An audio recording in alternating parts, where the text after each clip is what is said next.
Chainsaw Man is a goddamn roller coaster. This manga manages to balance horror and a classic shonen battle manga, and somehow conveys one of the most depressing stories I've ever read. And one fight that I can think of that perfectly conveys this is the battle between Denji and Aki. To start off, we need to look at Aki and Denji's relationship before this confrontation.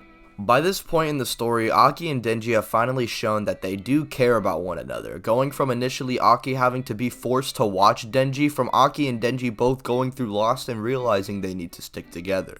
Aki specifically loses Himeno and has to kill the devil she summoned to save Aki's life, while Denji throughout the manga is going through something a little deeper, wondering if what he's doing is right and if he really deserves what he's dreaming for. We also see Denji himself wondering if he's going too far to gain what he wants. Aki relates to Denji, but it's clear he's willing to go pretty far to reach his goal. But as he's getting closer and closer to killing the gun devil, he realizes there's a chance that the only people he has left might not make it back. But when he's told they are forced to come along, he then begs Makima to figure out a way for him to stay alive. Denji was desperate for a normal life, but this goal seemingly was impossible to attain, while Denji was desperate to kill the gun devil and was ready to die doing it. But as these two grow and actually become friends alongside with power, these three indirectly keep their humanity together. This humanity makes Aki have a change of heart, while we see Denji himself change and reflect after his battle with Aki. Makima manipulates Aki and made him become the Gun Devil's Fiend, where he then engaged in a fight with Denji. And for most of the fight, we see Denji more so trying to call Aki and snap him out of it. The same guy who he once said he wouldn't really care if he died, he's trying so hard to reach him, not wanting to accept the truth. Aki's lost control and now he's forced to fight him. The same Aki who is telling Denji to ruthlessly kill devils and to not hesitate to do whatever it takes is the same person forcing Denji to protect the innocent and still trying to reach him.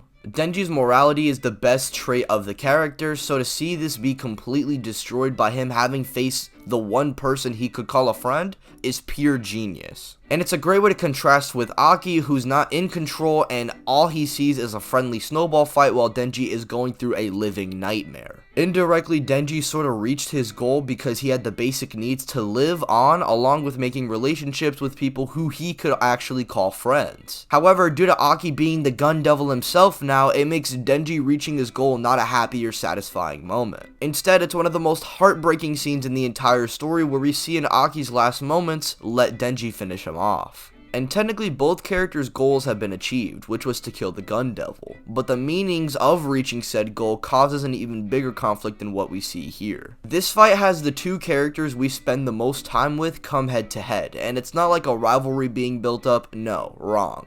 These two broken men help build each other back up, all for them to be the ones to rip it apart with a chainsaw. Both were selfish and only cared about their goals, but we see how just being around each other really did help them keep each other sane and grounded. I'm going to literally cry.